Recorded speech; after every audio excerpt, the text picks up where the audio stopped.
Hey guys, Cameron here with Palmetto State Armory. We're back with another Coffee Talk episode, and today I got the CEO and co-owner of Harrington and Richardson, H&R, Mike.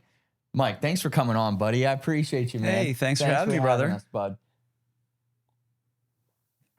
So, Mike, let's talk a little bit about Mike. So, you're from Minnesota, eh? Oh yeah, sure, you know. So, talk to me how you got into guns, man. Like, where did that come from? Well, as a very young child, I was very much into history and World War II movies. Yep. I love that. I saw the John Wayne and the Green Berets when I was like 5 years old. I was fascinated with M16s and tiger stripe camo and all that kind of stuff, right? So, you know, growing up, I was very mechanically inclined. I was that kid in the 70s that was rebuilding his BMX bike all the time. So I'd mow some lawns, get $20, go buy a new set of bars or a new fork or new pedals or whatever. And so I was very interested in how mechanical devices worked. And it just sort of all tied in with my interest in mechanical devices and history. And of course, when you look at history, history is periods of peace and then wars and the weapons of war and all that stuff fascinated me as a kid. In the school library, we actually still had gun books in the 70s and the 80s, and there was a series called CB Colby. They did all kinds of U.S. military weapons, German weapons, field gear, all that stuff. And so I was a little bit of a problem child in elementary school. So they just sent me to the library and told me to read books and then write reports. Yeah, back then they're like, go read a book. Just stay out of here. Get out of here. Yeah. You know. And so, you know, it was one of those things where I was a voracious reader. You know, at sixth grade, I tested out at like college level reading comprehension. It's a little bit of a nerd. Big nerd. Like, yeah, I mean, that's the thing. And I was a little awkward. One of my nicknames in grade school was Spock. So, you know, it's just one of those things. And so I was only child till I was 10 years old. And I delved into my own little world, right, of books and history and bicycles and mechanical stuff. I mean, I was literally ripping apart bicycles all the way down to the bearings, repacking the bearings, working on gear ratios for my front sprocket, my rear sprocket, all that. You were in it. Oh, dude. Yeah. Anything I got into. Yeah. And what's funny is AR-15s is a lot like bicycles, because like you can buy a bike. Yep. Right. But I couldn't afford a red line. Yeah. That was like $300 for the frame. Yeah. Right. And it was like $700 for the bike. But if you could piece it together a little bit here, a little bit there, and that sort of was my philosophy at NoDak, was like the average guy can afford $300 pretty easy, but $600 once in a while, anything over $1,000, he's got to talk to the wife. Yep. Right. And that's the beauty of PSA. Yep. Is that they're making uppers and lowers and parts, and every single component is practically available. And if you need to, you can do that Johnny Cash method where you 51, 52, 53, whatever, and you can piece that gun together, and it's not a huge hit on your wallet at one time. And so, you know, at NoDak, we tried to make really super high quality products that were affordable. We started out with AK receivers, and we got into 1022 receivers, 1022 sights, retro stuff. I knew at the very beginning that we could not rely purely on AK receivers, because we were selling to home builders, we were selling to Century, we were selling to TGI, we were selling to all the small manufacturers, Rifle Dynamics, like all the hitters in the AK world of the early 2000s. We were selling them receivers. There had been two other brands that were making receivers, but they really were generic and not super high quality. And so my partner Harlan and I, our vision was to make super high quality receivers, good price. And Harlan, more so than myself, this was his doing. He wanted to make specific receivers for every parts kit that was out there. That's awesome. Yeah, to go into like to match, right? You know, you want it to be correct, right? Right. we were the first company to make a true Tantal receiver. Nice. The Tantal receiver, some other guys had brought kits in, and they had used an AK-74 receiver, but the safety selector on a Tantal is a lowered position. It's different. There's a left side selector on it also. So we made the first Tantal receiver, and I actually had to do a tutorial for Century so they could figure out how to use US fire control in it. And then they were like, oh, and I was like, here, I figured it out. You're going to put in a PO? Yeah, let's do it. All right. Yeah. So, you know, we sold hundreds of thousands of stripped receivers at NoDak. But I knew that we needed to diversify. Yep. Because it was all imported parts at that point. At that time. Not like now where PSA makes every component in the US. Yeah. Right? It was all imported stuff with the 922R compliance parts. You know, you had to have like 10 components or whatever to make it US legal. So I wanted to do retro AR stuff because I'd always loved classic Armalite Colt firearms. That was always one of my main interests. Amongst Mausers also. I'm a huge Mauser. I know you are. You love Mausers. Dude, I had, at one point, I had like over 50 Mausers. But at the time, you could get them cheap. Yeah. Like the late 90s, early 2000s was like the second salad days compared to like the 50s and 60s because it adjusted for inflation. It was actually cheaper in the 90s to buy like a beat up Mauser 98. Yeah. So I love rebuilding Mausers and all that kind of stuff. For sure. So I thought, hey, let's make some retro receivers. There was only one guy doing it, and he was reprofiling A2s. I'm like, well, yeah, we can do that. Okay. So I got in some, some receivers from Vaughn at Essential Arms down in Louisiana. Vaughn's since retired, but he was the guy that made the aluminum car stocks at Essential Arms and was one of, along with Nessard and SGW Olympia and some of these guys, they were like the early commercial AR manufacturers. Here's a cool story. So Vaughn at Essential Arms, he had a cast lower. He bought that tool from Randy Luth at DPMS, and he changed the fence around the magazine button into this weird shape. Yeah. And I asked him, I said, what is that? And he goes, it's the letter J. I'm like, well, why is there a letter J around the magazine button instead of a proper fence? He goes, it's my wife's initial of her first name. Huh. And I went, that's cool as hell. Yeah. Thought about it that deep into it. Yeah. So like I've been in the gun industry since 86. I started gunsmith school in June of 86, right out of high school. And then I got bored. I'm actually a trade school dropout. I'm a trade school dropout with a high school diploma. Okay. And I've learned more in my life outside of school than I ever learned from school. So getting back to sort of like the young age, I took wood shop and metal shop in grade school and junior high. I had this really cool metal shop teacher named Mr. Ide and he was like the classic 1950s buzz cut beer gut guy. Yeah. And at that time, we didn't have computers. Yeah. Right? We didn't have any of that stuff. This was the early days. Yes, Mike is a little bit on the older side. I'm a little older than I look. So we had the old reel-to-reel movie projector. And he showed in 7th grade and in 8th grade, because I took it both years because his class was awesome, the Gunsmith of Williamsburg, which was a film made in 1969. David Brinkley was the narrator. And it shows Wallace Gusler, this craftsman who worked at Colonial Williamsburg, the reenactment town, making a Kentucky long rifle from scratch. Oh, that's awesome. I mean, everything. That's awesome. Absolutely everything. It's on YouTube. It's free. Watch it. Crack a beer. It's awesome. Yeah. So I saw that and I'm like, that's really cool. And I was always into guns. Yep. I got my first BB gun at age 8. I got my hunter safety at age 12.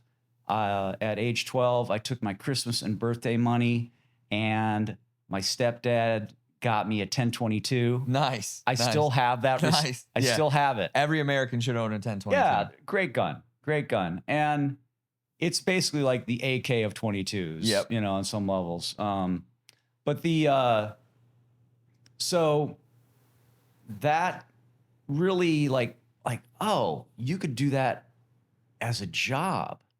And, light bulb goes off, right?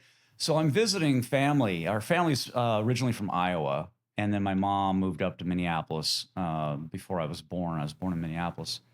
And I was visiting my aunt and uncle. And they had a neighbor who was an instructor at a local community college as a gunsmith program. And they're like, hey, do you want to go hang out with Reed for the day? And I was like, yes, hell yeah. So I got my uncle dropped me off and I hung out all day at the gunsmith school at the Southeastern Community College in Burlington, Iowa. And the program's done now, but I was like, you know what, this is what I want to do. And if I hadn't got into gunsmithing, I probably would have been a history teacher or something of that nature. Yeah. But I honestly didn't want to go to a 4-year college. I had no interest in that. It was either going to be gunsmithing or the Army. Yeah. Well, I ended up doing both, but that's later. Yeah. So at age 14, I was down there visiting. I spent the day with them. I'm like, yeah, this is what I want to do. This is my call. So at the time, Minneapolis Public Schools still had like real Votech type stuff. We had an auto body thing in our school. We had a full machine shop in our school. In the school? Yeah, we had lathes, mills. Oh, that's awesome. Welding classes, all that kind of stuff. So I took metal shop in high school. So going into, and then right after high school, I moved down to Iowa, moved in with my uncle, and started going to gunsmith school. Well, I already had experience on mills and lathes and that stuff. So I was basically learning firearms technology when I went to school. The first project we had is hilarious. They actually had us take a piece of sheet metal and make they gave us a blueprint, right? And they said, you have to make this, but you can only use hand tools. And it was literally a piece of sheet metal this big that kind of had a circular wrap around and a little keyway cut and a little, certain thickness, certain width and all that stuff, but only with hand tools. And my first thought was, why are we doing this? This is stupid. Yeah. And then it dawned on me, like, okay, there's a lot of people that don't have the shop experience that I have, and they need to teach them how the basics. The basics. Yeah, yeah. It's like entry. It's like, yeah. Crawl, walk, run. Yeah, right? Yep. And we did, we had lathes, we had mills, we took welding classes, we had firearms theory classes, we had blueprinting classes. We actually even had a class that was called interpersonal relations, where we literally went in the class and we just talked. And the instructor did like, hey, what do you guys think about this? And it was to teach communication skills. Because I'm sitting there with a bunch of dudes from Iowa, and half of them, grew up on farms and they got a chaw in and, feeding seed calves. I mean, there's real salt of the earth kind of people. And, I was like the oddball, coming from Minneapolis down there, Spock. Yeah. I grew up in the hood. Yeah. And I seriously, I grew up in the hood. Like I grew up on Lake Street, the whole area that got burned down during the George Floyd riots. So I came from an urban background. My mom was a hippie. My stepdad, thankfully, had a huge love of the outdoors, and fishing was his thing. But his brothers, my step-uncles, were into hunting. And so starting about age 12, once I got my hunter safety certificate, they started taking me rabbit hunting. Oh, nice. And to this day, I love going out and stomping around in the snow with a 410 or a 20 gauge and just go hunt for rabbits. Really? Yeah, I love it, man. It's one of my favorite things. Just brings you back to your childhood? Oh, well, that and just getting out in the woods with a dog. Yeah. And I've never had like a real rabbit dog, right? Yeah. I've had a Beagle Basset mix named Ralph, and he was a great dog, but he never chased rabbits. Yeah. My Huskies chased rabbits better than the Beagle. It was just odd. Yeah. Natural instinct, right? Yeah. So, history and hunting and guns and mechanical stuff, and this all just wrapped into this desire to do that sort of stuff. And I mean, kids, how like in high school, kids would doodle on their notebooks and stuff. Well, I doodled a Colt Model 652. Of course you which did. is a 16. a 14.5 inch barrel fixed stock carbine. And it was like probably perfectly to scale. Oh and, and stuff like that. And, I was just that weird, awkward, sort of nerdy kid. I mean, I played sports, I played football, played basketball, but I was always a little on the more, Well, you were passionate about something else. Right? Yeah. For, speech class, I gave my speech dissertation. I argued against gun control. Like, in 11th grade speech class, I was like citing history of prohibition and how it helped organize crime. And if we do it with guns, it's the same thing, Oh yeah. You were in it. Oh yeah. You were in it. 100%, passion for the rights, Second Amendment and all that stuff. Yeah. Because if you're a student of history, you understand how the Second Amendment protects all the other amendments. Yep. Right? Yep. You do not get loaded into a cattle car if you are armed and trained. Yep. And I'm not like hardcore militant. I'm just sort of like, you know what? This is our rights.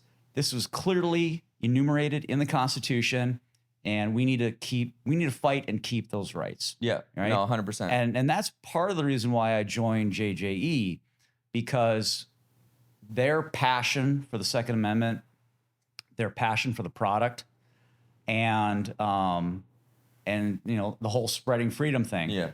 People really don't understand what kind of volume we're doing. Yeah. And I'm not going into any numbers for anybody. That's all proprietary stuff. But PSA is the winning team. Yep. Anybody that doesn't think that has no clue what's really going on. Yeah. We are the winning team. And that's why when I was ambushed with a job offer, we'll go into that in a minute. Yeah. I realized like this is a great opportunity for me to take it to not just the next level, but like the 10th level above where NoDak was. Yeah, for sure. So let's talk a little bit about NoDak. So, you and Harlan started NoDak, right? But like, where did that come from, right? Like, how did you guys decide, you gave us the history of, you being in the gunsmithing school and the army and stuff like that. But like, when did you decide that you were going to start doing NoDak? Well, so I had worked retail, I basically worked in every area of the gun industry. I got out of gunsmith school, quit early, went home to Minnesota, got a job being a gunsmith. Then I went in the Army for a while. I did active duty infantry, got out, came back, went back to that gun shop, but somebody else had already taken the gunsmith position while I was gone. Yeah. So I got into retail sales. Then I got into retail management at the gun shop. Then after that, I got in at a wholesaler called FAC of America. They were like Centerfire Systems, AIM Surplus, one of those, that type of business model, right? Yep. We bought a ton of surplus from Century. We bought stuff from DPMS. We bought stuff from everybody and then sold it online. And, actually less online, more a print catalog. Yeah, I was going to say back then it was probably So the owner... so Harlan worked there. Another friend of mine who had introduced me to the owner, got me the job, worked there also. And so I started there just part-time. I was like in between jobs. I had, was like, let's take a little time off. I was tearing down a 1947 Willys CJ2A in my garage. And it's just something else to do. Yeah. Just another project for Mike. I have too many hobbies. Yeah. And my friend was like, hey, man, we got in all of these G3 rifles from Robert Hess and Vulcan Arms, not the best reputation. But anyways, the owner had bought out the remainder of his H91 program. So it was surplus parts built up on new U.S.-made receivers. Yep. And he's like, hey, can you maybe come in and help us build these rifles? And I was like, yeah, I'll take a look at it. Mm-hmm. Sure. So ended up just coming on as a contract employee, and it was like 150 or 152 rifles or something. And so basically I had to hand build, hand fit trigger packs and cocking tubes because they weren't done at the right. There's a bunch of, I won't go into the details, but they weren't done quite right. Yeah. So I came in, cleaned up the messes, got the guns done. We test fired them, all that stuff. And we ended up only getting like 2 guns back. And those are just because they had bad chambers. They got rusty. Extraction's tricky on those if you have problems with the chamber. But anyways, So I got in, and then they're like, hey, we got this other stuff. We're going to be moving from this location to this location. You want to help us move the warehouse? So like, yeah, okay. So I helped them move the warehouse. And then they're like, hey, you want to help us with tearing down all these Mauser rifles for actions? Yeah, sure, I can do that. No. So then they got me on full time. And that was, when was that? That was probably about 2000. And so I was working there at FAC of America, just a warehouse guy, working in the warehouse, doing a little bit of customer service help too, because I had the deep gunsmithing knowledge. Yep. Then 9/11 happened. We were actually in the warehouse, and somebody said, hey, a plane flew into the trade center. I'm like, oh, that doesn't sound good. That's got to be some kind of accident, right? So they turned the TV on, and we're watching it, and the second plane hits. I'm like, oh, shit, that's not an accident. Yep. So within 3 weeks, I was activated. We went MSP, Minneapolis St. Paul Airport. Yep. So my guard unit. So I'd gotten out of active duty. Yeah. I'd done reserve time, small arms repair in the reserves, and then I wanted to get back in the infantry. So I switched to the guard because all the combat arms had moved to the guard. So I was in the guard at that time. And so our unit got activated, and we were at the airport. And then after that was done, I think we were there for 8 or 9 months, whatever. Finally, they got their security systems in place with the new TSA and all that stuff. And so, went back to work and worked there a couple years. And then that company, because the owner was, he did not trust the internet, and he was all about print catalogs. Well, we ended up getting into a little bit of a pinch, with all that stuff. He ended up going out of business, and we knew this was coming. So Harlan and I and our other guy that we worked with were like, hey, let's make AK receivers. Okay. So Harlan and I were sitting around in his office in the warehouse, like, so what do we want to call our company? And Harlan was throwing names out there, and we didn't want to do sort of the typical tactical yada, whatever. I'm not talking about anybody in particular, but a lot of the gun industry names are obnoxious. All right? You don't need to be that obnoxious. Okay? Just get over it. So he was a potato farmer in North Dakota, and he threw out, well, what about NoDak Spud? And I went, wait, NoDak? He said, well, NoDak is slang in North Dakota for North Dakota. There's NoDak and SODAK, kind of like NorCal and SoCal in California. And I was like, I kind of like that. It's like, it sticks in your head. Yeah, it's unique. It's like, it's unique, but it doesn't give away what we do. Yep. And I'm like, yeah, let's do that. So we filed for an LLC, and we got NoDak Spud as our name. And so it came because you talked about potatoes in North Dakota. Yeah, so everyone always like, well, what does that name mean? So I've had to explain this a lot over the years. I never knew that. I mean, I figured Spud was a potato, but then when you said you were from Iowa, I was like, do they really? I was like, Idaho's famous for potatoes, but not Iowa. Yeah, no, North Dakota. Harlan's family is from Beach, North Dakota, and his father was one of the pioneers of farming with like insecticides and pesticides back in the 50s. Huh. Yeah, they called him Sprayer Bob. That's what was his nickname. But better than Spock. Yeah. I had another one was Twig. They called me Twig because I was so skinny. You still are. Yeah, I'm getting a little old man gut. But so that was our name, and I had a very interesting exposure. So the gun industry in Minnesota is very incestuous. Like, everybody knows everybody. Yeah. So, we have DPMS as a brand, right? Yep. Randy Luth was the owner. Well, when I worked at Bill's Gun Shop, I needed some parts for an AR and for a 1911. And a friend of mine, Bernie White, who most people don't know, but Bernie White is the guy that designed the Desert Eagle pistol for Magnum research. Oh. He also invented a modular M203 grenade launcher attachment system that this big defense company kind of stole from him. But anyways, that's another story. And I also, so he said, hey, go check out DPMS. I'm like, what's DPMS? He goes, Defense Procurement Manufacturing Services. That's the actual name. Yeah. And I'm like, well, what? Oh, they sell parts. And I'm like, okay. So I called him up and like, oh yeah, here's our address. So I go to Osseo, Minnesota, which is a northwestern suburb of the Twin Cities. And they say, well, go around the house back to the garage. So I'm literally buying gun parts from DPMS in like 1990 out of Randy Luce's garage. That's awesome. That's awesome. That's awesome. And so, you know, there's like all these interconnected sort of things. And so like one of the other guys that I met at Bill's Gun Shop was Dan Coonan of Coonan Auto Pistol fame.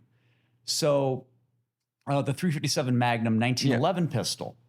And I met him, and I actually went right out of gunsmith school. I had met him, went over to his shop off of Como, I think Como Avenue in St. Paul, and, you know, talked to him about stuff. And very eccentric guy. Both these guys are very eccentric. Of course they are. Oh, well, yeah. I mean, I am too. Well, that's what I'm saying. Yeah. It's all. I mean, Jamin said to me one day in the morning meeting, he says, you're kind of a weird guy. And I'm like, yes, I know.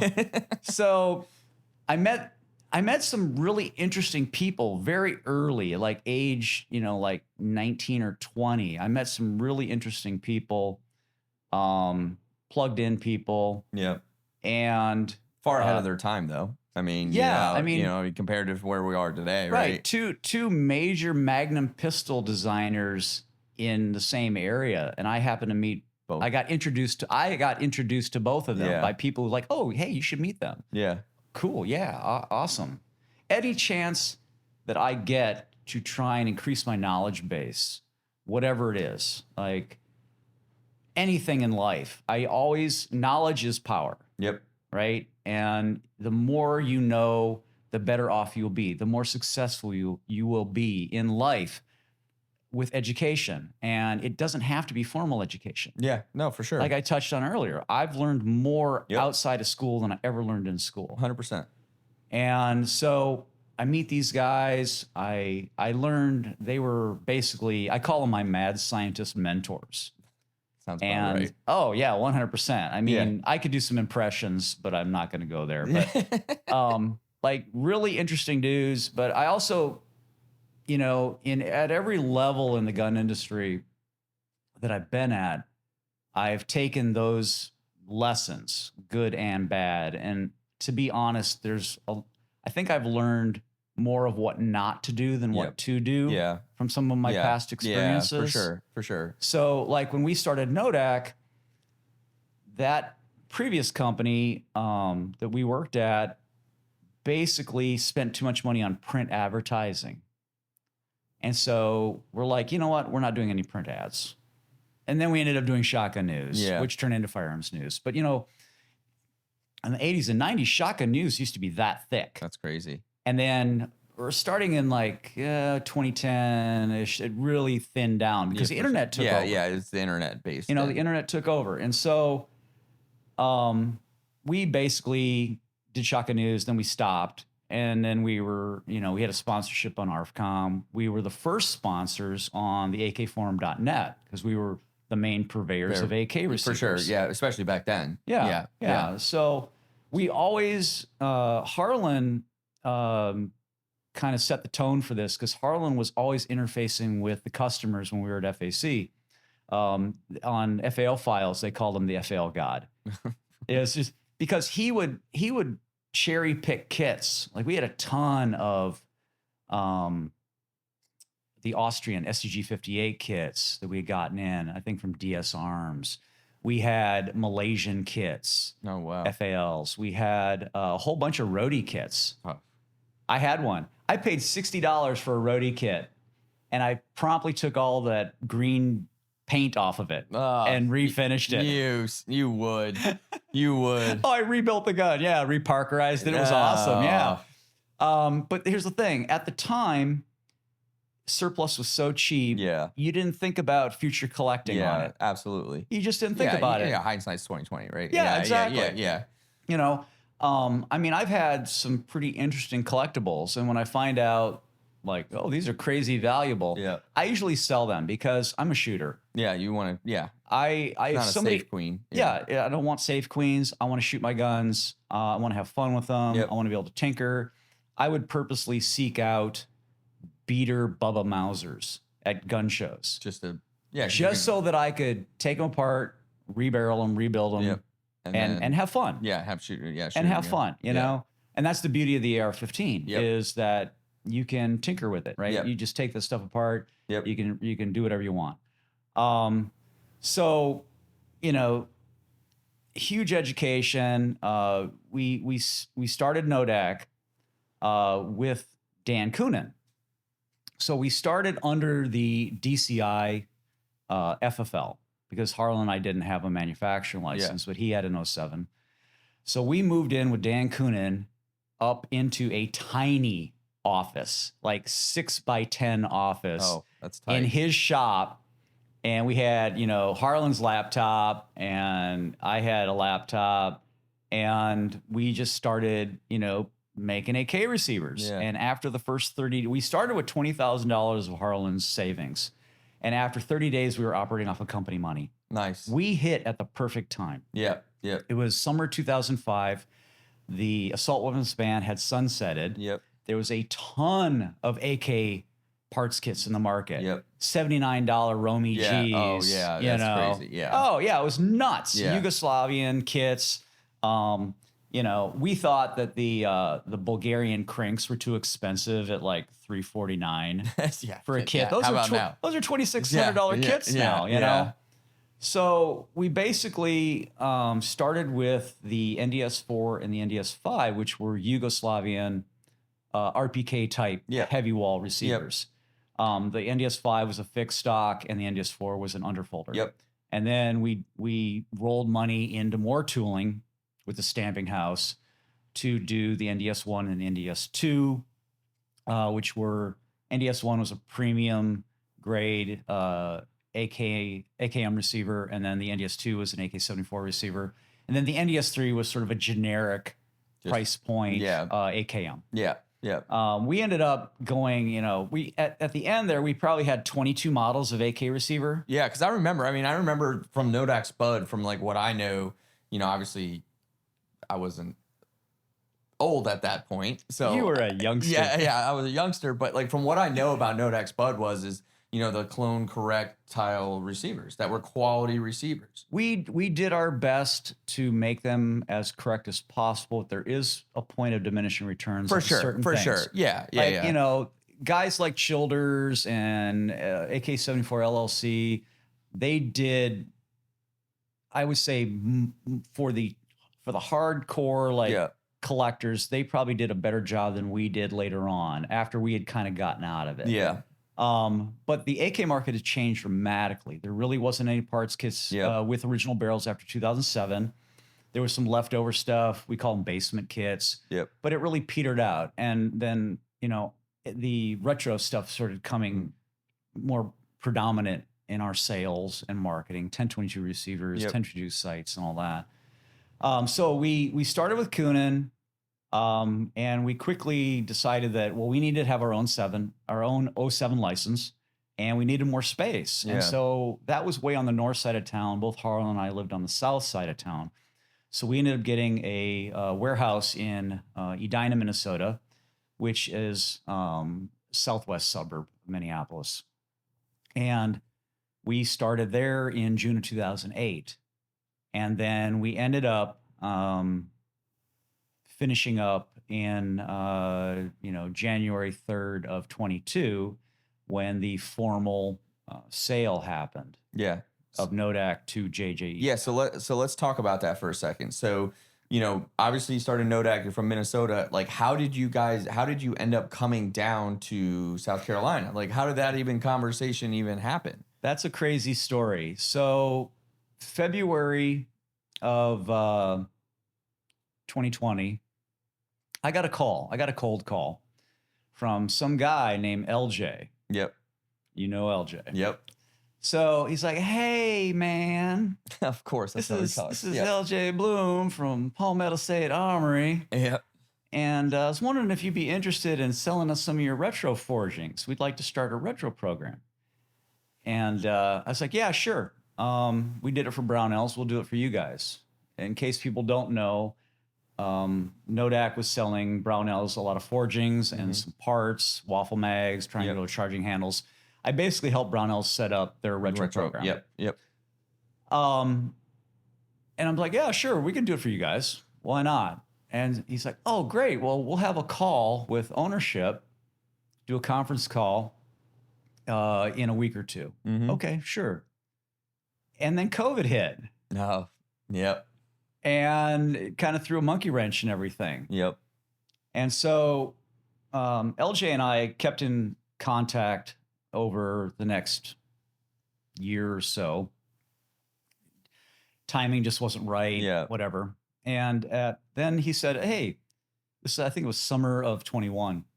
He said, they'd really like you to come down and meet you." And I said, well, I don't really need to come down. I mean, just put in a PO for forgings and we'll get you guys the parts, No, they'd really like you to come down. I'm like, "Okay, yeah, sure. No problem." Fine. So I booked a flight, got a hotel, and LJ and Greg picked me up at the airport, and we went over to Dunbar. Yep. And so LJ's prepping me, and he's like, "Okay, so here's the deal. He's really Jamin, super busy. You're probably going to have 10 or 15 minute conversation, and then he's going to jet off. Yep. And then we're going to go, I'll show you around, and then we'll go get some lunch." And so I started talking a little bit of smack about South Carolina barbecue. Yeah. And they're like, "Oh, we're going to show this Yankee some good barbecue." Yeah. So anyways, I'll follow up. I'll circle back to that. But so we ended up having a discussion with Jamin in the conference room at Dunbar, and it ended up going about 40 minutes. I remember walking by and seeing you in there that day when you were there. And, they were talking about what they wanted to do, and I was like, "Well, I think you need to start with your basic M16E1, maybe an XM 177E2. Yeah. It's like the 601's kind of advanced." And I asked LJ to bring up a 601 on the screen. Yeah. I was going through details of stuff like I always do. Of course. Too much information. Anyways, Shane was like, "Hey, I got to go to an appointment, but I want to meet again over at corporate." Okay, sure. So we go back to LJ's office and we started having the barbecue conversation. And all of a sudden LJ's phone rings and all I hear is, "Yes, sir. Yes, sir. Yes, sir. What do you want me to order you?" "Yes, sir." And he hangs up and he goes, "Mike, we're going to Waffle House." I thought we were getting barbecue. He goes, "Nope, we're going to Waffle House. Jamin wants to meet us for lunch." And I went, "Okay, sure. No problem." I said, "I've never had Waffle House." And of course they're all Southerners. Yeah, they're like, "What? Yeah. You've never had Waffle House?" Well, we're going to take you to this gospel place. Yeah, so we go to Waffle House, and I think it was me and LJ and Greg and Graham, I think. And we're squeezed into this little tiny booth, Yeah, because that's how Waffle House. And we had to have a chair brought up, for one guy at the end of the table. Probably Greg. Yeah, I think it might have been Murdo. Yeah. And then Jamin shows up, and we all order, food, and they're all getting breakfast stuff, and I order a cheeseburger because I don't understand the program yet. I'm out of my element. Yeah, you don't know what fixins to put on what. I don't go with a comfort. Wait, breakfast for lunch? That doesn't make any sense. Yep. So it doesn't compute, It's illogical, Captain. So we're sitting there and we're talking, and Jamin starts asking me questions. And so, why do you think you came down here? And I'm like, my spidey sense starts tingling, And I was like, well, I'm going to sell you a ton of forgings. I'm going to help you set up a retro program. I'm going to take that money and then I'm going to roll it into some new stuff that I'm doing. And he's like, oh, okay. And he asked me a few other odd questions, just business stuff. Yeah. And we were a very small crew at NoDak. It was 5 of us at the most and then 3 at the end. Yeah. But we did a ton of business with AK receivers, retro stuff. Very efficient business model. I like small and tight. Yeah. So we get over to corporate. I meet Josiah for the first time. He breezes through. And then we're sitting there, me and Greg and LJ and Jamin, and we're talking about, the program and what vendors do we want to talk to and how are we going to do this and what guns we're going to do. And, hey, can you, set up a bill of materials list, bomb list, as we call it. Yep. And then maybe half hour in, LJ or Jamin says, let me have the room. LJ and Greg kind of look at each other. Okay. And they get up and they walk out and they leave the room. And Jamin turns to me. He's like, I want you to be the CEO of H&R. I'm like, what? I want you to be the CEO of H&R. Because that was right after the time that they acquired H&R from the DPM Remington bankruptcy. Correct. Right. And well, they had it for a little bit, like 2019. I think it was around COVID. It was right around COVID. Yeah, it was right around finalized. Yeah. Yeah, I don't know all the particulars of that. So I'm like, and he goes, oh, and I'll just buy your company. And I went, I was like, well, I'm gonna have to talk to my partner about this, And then he starts going into a hard sales pitch, right? We've got all these resources and you've seen a couple of our facilities, but we have buildings all over the place. We've got this company and this company and this company. And he just all the stuff that we've talked about on the previous series, right? All the family. So of course the wheels in my head start turning like, this could be good. Mm-hmm. So we end our meeting. We get in Greg's truck and drive back to Dunbar. And I look at those guys and I'm like, did you know this was going to happen? And they're like, we had no clue, man. We had no idea. I said, I feel like I got ambushed. And like, a little bit. Well, a little bit. Yep. He said, and then LJ's in the back and he leans up and goes, hey, man, you ever think you're going to get an opportunity like this again? I'm like, I don't know. Probably not. Greg's like, we'd really like to have you on the team, Mike. He's driving. That is total Murdo, right? Yeah. So we get back to Dunbar. I think we're in Greg's office. And we're talking about stuff. And my flight leaves at like 6 or whatever. And we're just killing time. And all of a sudden, LJ's phone rings. And I hear, yes, sir. Yes, sir. Yes, sir, I'll tell him. And LJ says, hey, he wanted me to just let you know that we have a lot more facilities and stuff than what you've seen here today. And I'm like, no, I get all that. I understand the conversation we had earlier. I'm a sharp guy. I think I figured it out. Yeah. Picked it up. Okay. So we start talking some more about this plan, right? A little bit, just topical stuff. Yeah. And then his phone rings again. And he goes, it's for you, Mike. So he hands it to me. And then Jamin and I proceed to have about an hour and a half conversation about this. Yeah. The thing. The plan, right? Yeah. The vision. The vision. What I find out actually that when Jamin was enlisted, he was a 45 Bravo small arms repair specialist, which I did in the reserves. After I was active duty infantry. And, we talked about, timing the Bushmaster chain gun on the Bradley. So he got you on the hook. Yeah, there was some common ground there, right? And, and so I hung up from him and called my partner Harlan, had probably a 45-minute conversation with him. We started talking about it, and Harlan's a bit older than me. He's retirement age. He is already retirement age. when this kind of came down. And we're thinking, well, this could be a good opportunity, you know? And so I ended up getting dropped off at the airport, and there was a hurricane or something on the East Coast. And so my flight got canceled. And I did not sleep for 31 hours. Well, and here's the thing. I was completely wired. Yeah.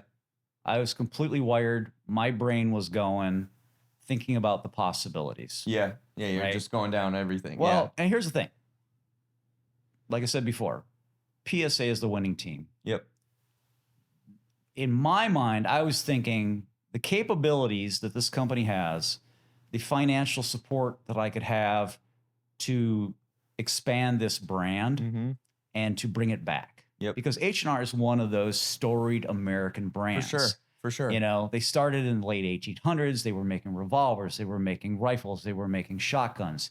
They made M1 Garands. They made Rising submachine guns. They made M14s. They made one of the 3 manufacturers of M16s in Vietnam. Yeah.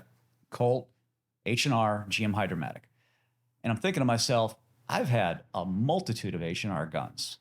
You know, a bunch of the single shots, bolt action, a semi-auto 22. You know, it's been one of those brands that I've always liked. Yep. And so, you know, the wheels are turning.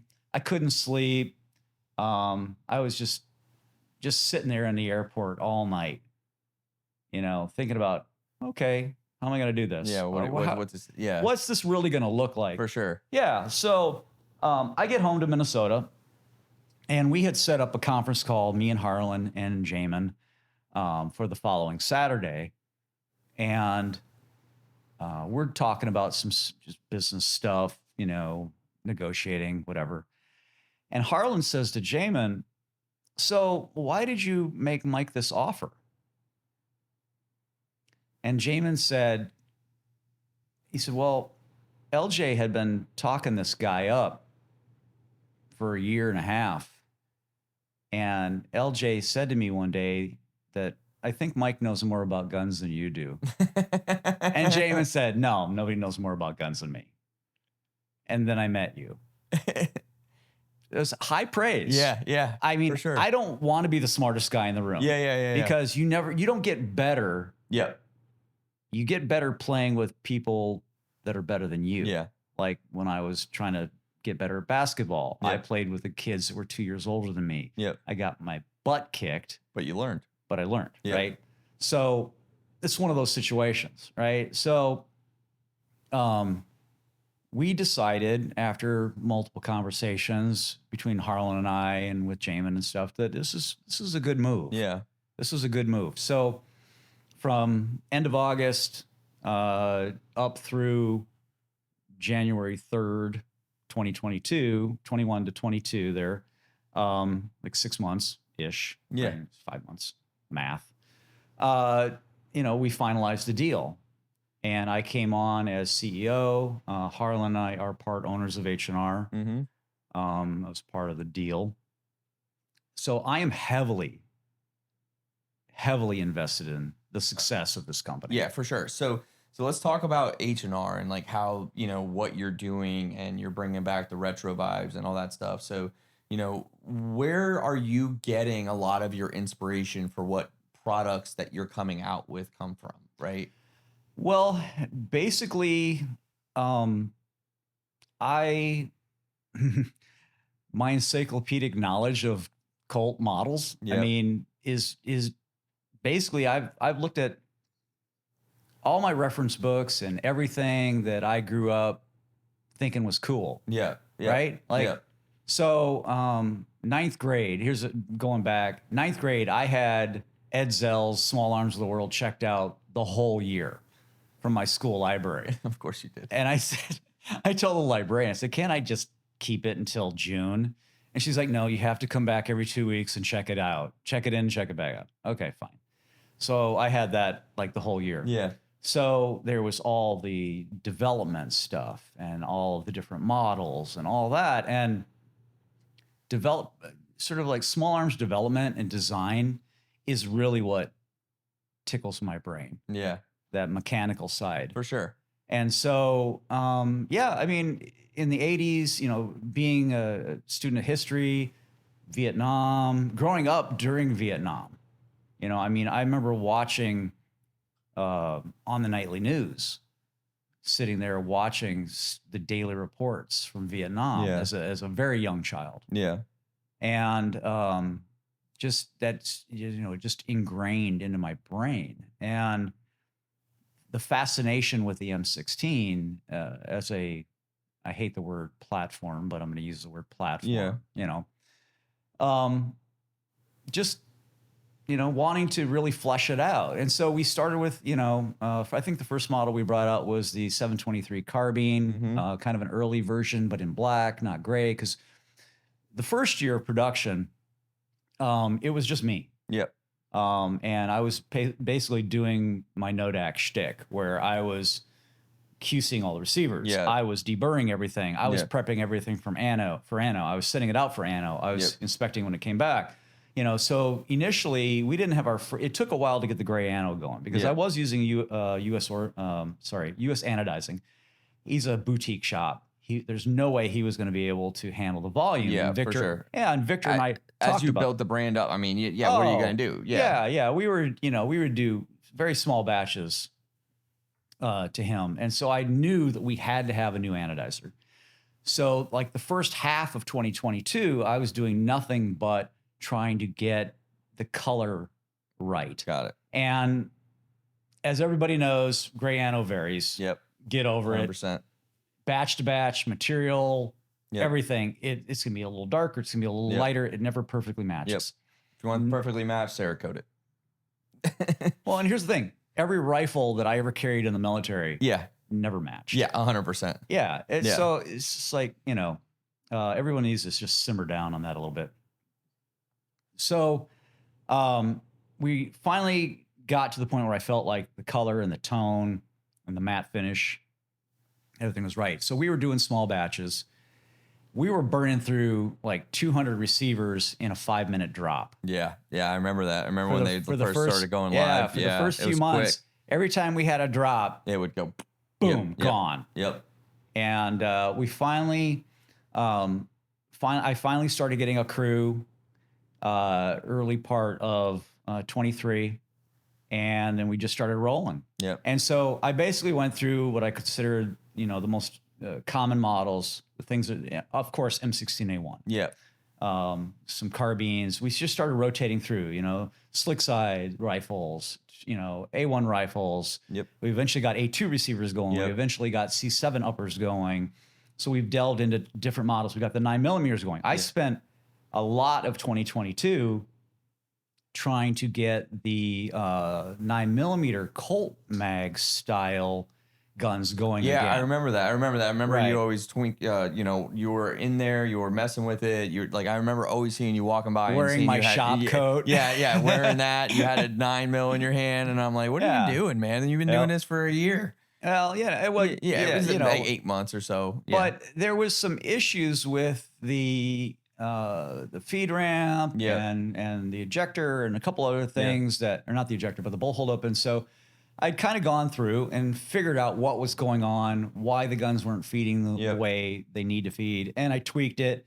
And so we reintroduced the H&R 635. Yep. We brought back the PSA Colt model to tweaked out to the specs that I wanted.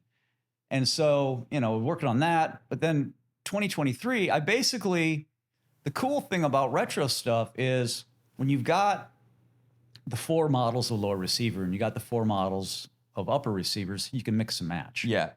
Different barrel lengths, different configurations. Just like product line extensions. You just exactly. It's quick. You know, okay. So hey, we've got, you know, this is a 603 rifle. Okay, this is a 604 rifle if we change the upper to a slick side. So that, or the flashlight or whatever, some guy will be in the comments section. No, but it's the actually. I know. Yeah. We know, sir. Yeah. So well, that's the realm you wanted to play in. I know. I live it every day. Yeah. I live it every day. So basically, I have to pick and choose. Now, there has been a few models that I like. Like I love a fixed stock carbine. Yep. Hence the 652 on my my notebook in school. They didn't sell worth a darn. Yeah. So we did like one batch, and once they were sold out, that was it. Killed the SKU. Yeah. Yeah. There's no point to. Yeah. I'm not going to waste time on stuff that's not because moving. you have your own team, right? And that's important, right? So you're managing your own team. It's like a separate division. It's not the normal PSA stuff. It's like a separate team of people. So like you guys have to pick and choose what you do, right? Because it's not like this giant warehouse of hundreds of people building guns. It's 5 or 6 of you guys managing the day-to-day of H&R. We have a very small crew. I think currently I have 6 guys. And when one of my guys is out, I jump in and I'm helping build guns or doing prep work or whatever it takes. Whatever it takes, right? And whatever, all assigned duties, right? Whatever needs to be done, I'll do it. I mean, I'm dealing with vendors. I'm dealing with quality issues. I'm dealing with what's the daily plan? Where are we at on lead time for, these components, these critical components. So doing multiple things, but it's a very small crew. I've basically cherry picked the best guys out of Dunbar. Yeah. We are 100% making our own guns. We are not utilizing the PSA assembly line. This is 100% like a craft brewery operation. We are doing our own thing. It's like a skunk work side of the building, like off to the side. Right. And, we don't put out the volume. We do not. It is craft level building. And, when we got into this, there's really, there's different visions for things. Like DPMS was set up to be distribution. H&R, honestly, I was just sort of handed the keys and said, "Here, Mike, figure it out." Threw me off the end of the dock, swim. And so that's fine. I ran a company for 17 years. I know what I need to do. For sure. My biggest thing is just to meet the goals and the expectations. I have requirements. I need people. I need this. I need that, whatever. And we're working on all that stuff as we grow. There's a lot of growing pains. For sure. And, so we're trying to up our game. Got a couple more guys in recently on the team. We will be going into distribution. That's exciting. That's exciting. Yeah, it's going to be... Because it's going to look different on the shelves, and that's the biggest thing from my point of view is right. You have an H&R on the shelf, like it's going to look different than your standard run-of-the-mill M-Lock. Oh, absolutely. You're going to get that. You're going to get some old boomer dude, vet from Vietnam, that isn't internet savvy. And he's going to walk into the gun shop, and he's going to see an M16A1 type rifle on the shelf. And he's going to like, I carried one of those. I want that. So what are you most excited about with the future of H&R, right? We talked about your history, we talked about where we're at, what we're doing, but like what new projects are you most excited about that's coming up that you've been working on? Well, we've got we're working on the DOE 9mm. In terms of the retro AR realm product line, I think we've kind of fleshed that out fully. There's a couple of little niche inside of a niche things that I might mess with. My focus right now is actually, I'm currently prototyping a completely new product, something that is not AR. I'm not going to go into details. Don't ask. But I want to bring back some wood and steel. I want to bring back some hunting guns. I want to I've got a lot of weird stuff in my head. As far as it's a little scary sometimes, Mike. Shut the door. Don't. That's like cut. Homer Simpson's dad, goes in and out of the room. No, I got some ideas for some stuff. I like James Bondy kind of things, I love classic hunting guns. Obviously I have a love for Mausers. Not just military Mausers, but like I love wood and steel. Yep. I really do. There are things about the modern gun industry that make me sad. In that we are not, we're designing things that don't have form and function in the way that they used to design guns. I can understand that. So for example, like a Winchester Model 12. If you look at a Winchester Model 12, the way the stock was formed, a carved machine, whatever, the early guns had this perfect round, slim pistol grip.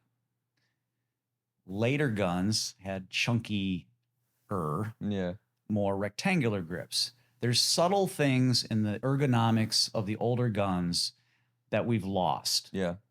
And also the sole. I mean, plastic and CNC machined aluminum does not have the same sole as wood and steel. For sure. Or even just a well-crafted. I mean, it can be aluminum too, but just well-crafted, well-designed things where form and function are properly blended. Yep. So I would love to bring out some stuff like that, right? Yeah. But then also some like I say, sort of like cool James Bond kind of stuff. I think that H&R is a good platform to diversify JJE. Yep. We're very heavily into the